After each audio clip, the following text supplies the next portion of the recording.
Hey everybody, welcome to the Michael and Patty podcast, coming to you live from the Charlottetown waterfront, which is covered in ice and snow. And by the time you hear this, it should be beautiful blue waters and green grass. Maybe not. Maybe not.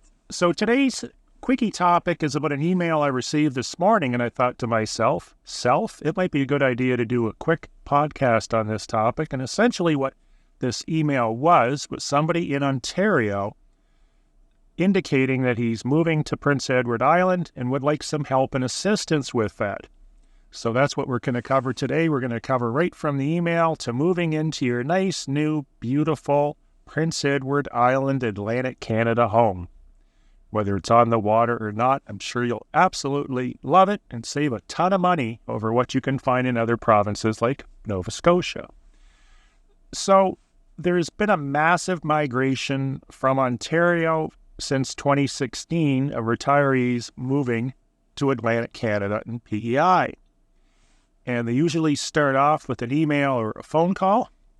And just as a side note, I will tell you that there's no need to tell us that you're from Ontario. There's no need to tell us that you're from a town 15 minutes from Toronto, because we're such ignoramuses, we don't know anything. A lot of agents you're dealing with either have been born in Ontario, worked and lived in Ontario, or have been to Ontario many, many times.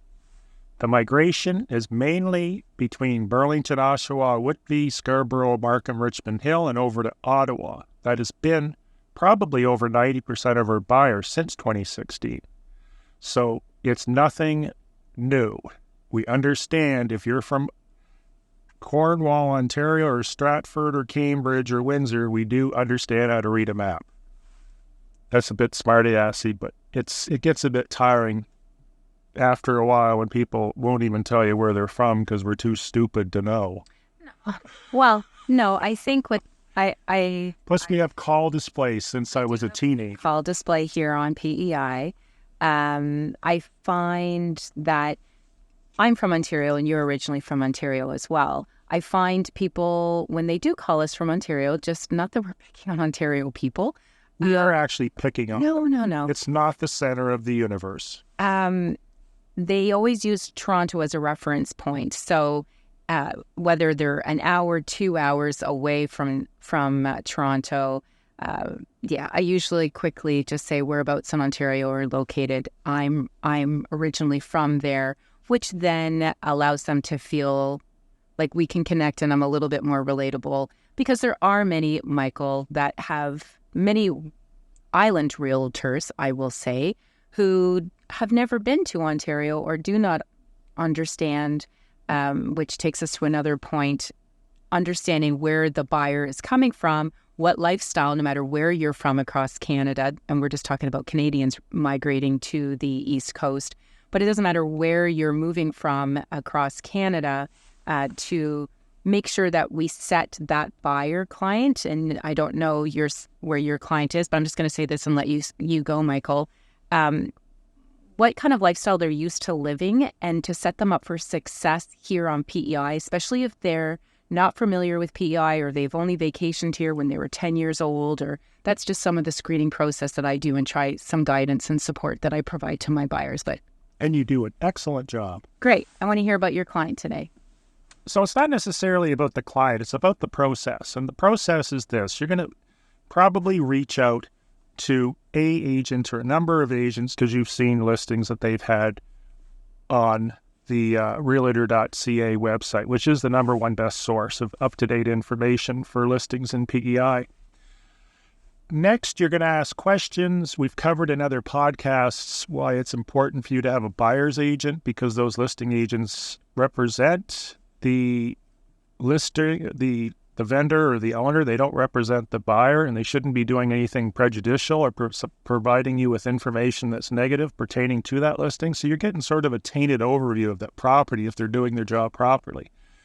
So essentially, you're going to pick an agent. We've covered that in previous podcasts, what you should look for in a new agent. You do want to sign a buyer's contract to make it look like you're actually serious, so that agent will work hard for you to find your ideal property. And the other thing I will suggest is two other things. Number one is The PEI is about 135 miles long. It's unrealistic to expect one agent in most cases to travel from North Cape to East Point. You're talking hours and hours of driving. It'd be no different than hiring an agent in Burlington, Ontario to show you a house in Welland Canal. It's just not realistic. Plus, under the Realtor Code, they actually have to have a knowledge of what they are introducing you to and an understanding of the market. This happens in Ontario, and it's not supposed to be done. An agent in Hamilton should not be showing properties in Oshawa unless they have an intimate understanding of the Oshawa market or Scarborough or Barrie. Same thing in PEI. The eastern part of PEI is different from the western and the central, and Charlottetown's much different from Summerside, Cornwall, and Stratford. So you're going to align yourself with a buyer's agent. If that buyer's agent is introduced to properties all over the island, I really suggest you come to the island, drive by those properties and try to narrow it down at the very least to a location. If you can't, that agent may introduce you to one or two other buyer's agents. You can work as a team. So if you're looking at a property in Summerside, Tignish, Surrey, and Charlottetown, it's a little more reasonable to have two or three agents that are working at it as a cohesive team under the same buyer's agreement than thinking that you're going to have one agent that's going to spend all day showing you two properties on opposite ends of the island. My second point is, if you do have a large list of properties, because showings shouldn't be more than 5, maybe 10 properties in 2 days, 5 properties a day. If you've got a list of 20 properties, try buy them first, because that's ridiculous to expect an agent to get you through 20 properties, 19 of which are probably not going to be what you're looking for based on the location, which you didn't take the time to drive by. In closing, driving by, you can always use Google Earth and 100 other things, which are on, again, our previous podcasts. There's dozens of helpful mapping links that I can send you or Patty can send you. So that's the looking at property aspect.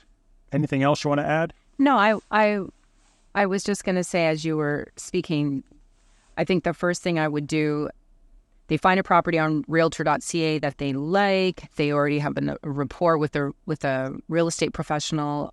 Their buyer's agent. Yeah, their buyer's agent. They do Google Street View if it goes down those roads, because there are a few areas on the island where there isn't any Google Street Views. I would suggest they do that next. If they seem to like, now Google Street View, some of them only goes to 2013, some are 2015, and some are 2018. I don't think we really have too much that's up to date from that time point, but at least it gives you a little bit of an understanding as to what you can expect in the area. So all good points. I just want to clarify that a little bit. Right, and there is a whole list. One of the things that I would be concerned with if I am looking at a property in PEI, especially if it's acreage, is I'd want to see the property lines. Again, there's utilities that can show you that in an interactive app. We can send you those links. Now, your next step is, okay, you look at some properties. Ideally, the way I show properties is you compare property 1 against property 2, and you eliminate one property. If you don't do that and you look at 10 properties and you think you're going to be one of these people that puts it on a spreadsheet or a notepad and is going to make a decision, you're going to get into analysis paralysis, and the features of those properties typically will become blurred. So I always say, we're going to see 5 properties today. We're going to have 1 at the end of the day. We're going to compare that to day 2. What do you do? That is completely what I do. And just funny note, I had, won't disclose anything further than it was a wife of a pilot. They were relocating to PEI many years ago. And because she was used to traveling all over the place, she assumed that this was going to be something that was really easy for her. She was insistent that she's seen 7, properties. I don't think we did a day with 8, but about 7 properties a day. 3 days of that. I didn't hear from her on day 4. And I thought, oh, great. She's just ghosted me. Breakdown. Day 5, because I knew she was only there less than a week. And if we were going to put in an offer and do home inspection that while she was still here, we needed to be, pretty proactive and smart with our time period that we had. Anyways, I got a call on the end of the day 5.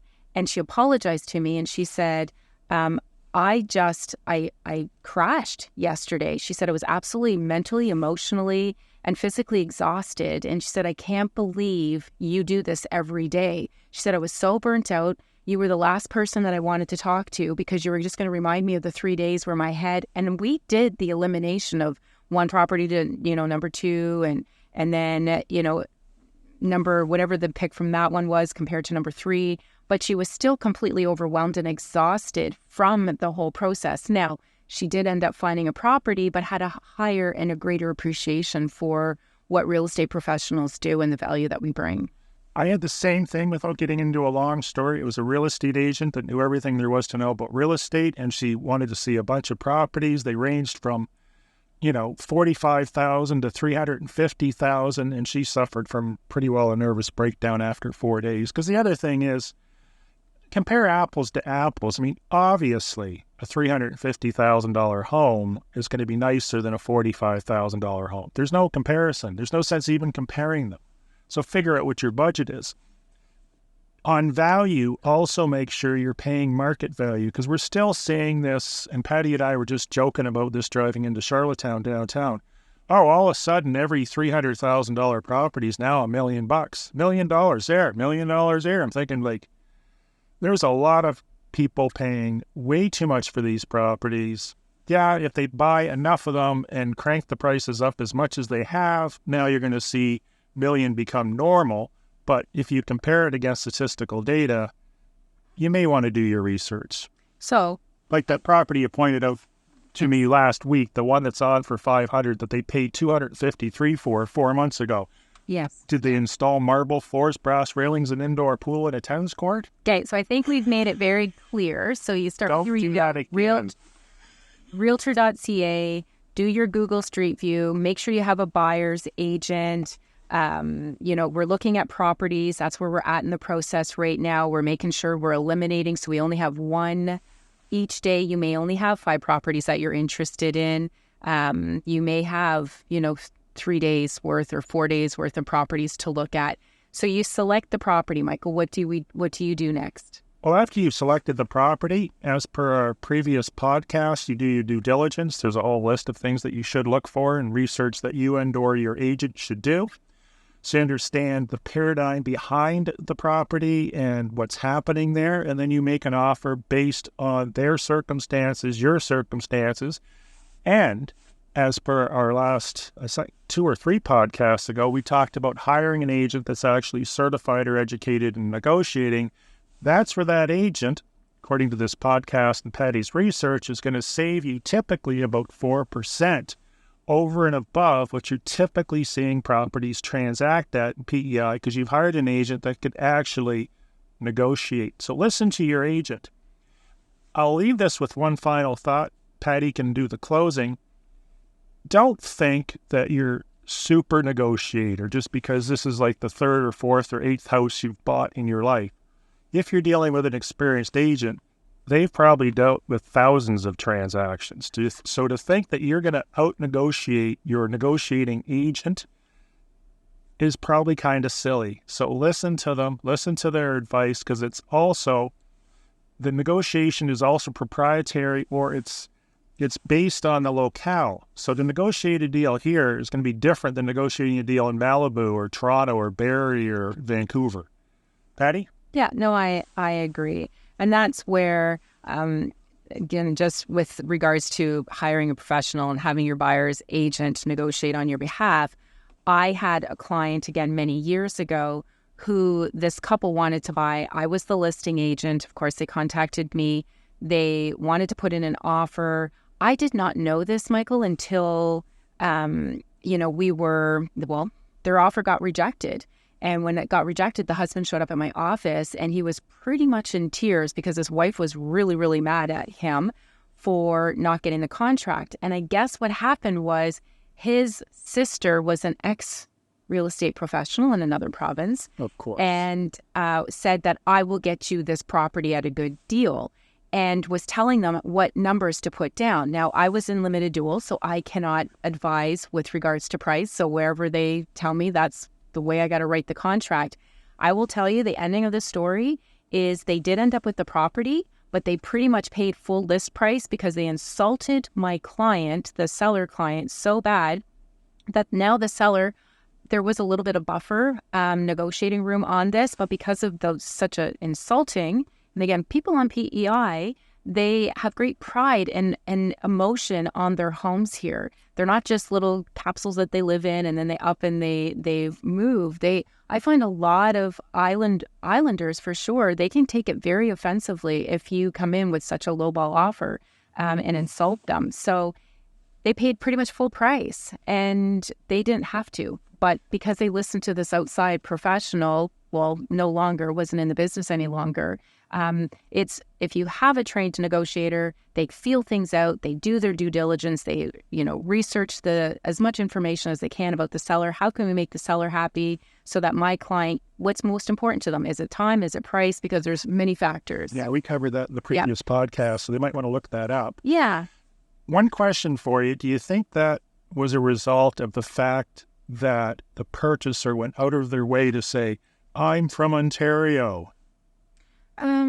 No, I don't think I don't think the sellers were well, maybe a little bit. Would you agree that it's not a good thing to go out of your way to say you're from Ontario any more than I had one client go out of her way to tell somebody she just moved here from Beverly Hills? Yes, that's not a good idea. So all of a sudden, all her contractors were like, Beverly Hills? Well, that's $7,000 jobs, now $40,000. Yeah, I agree. I've seen that unfortunately done. So ambiguity is probably a good thing.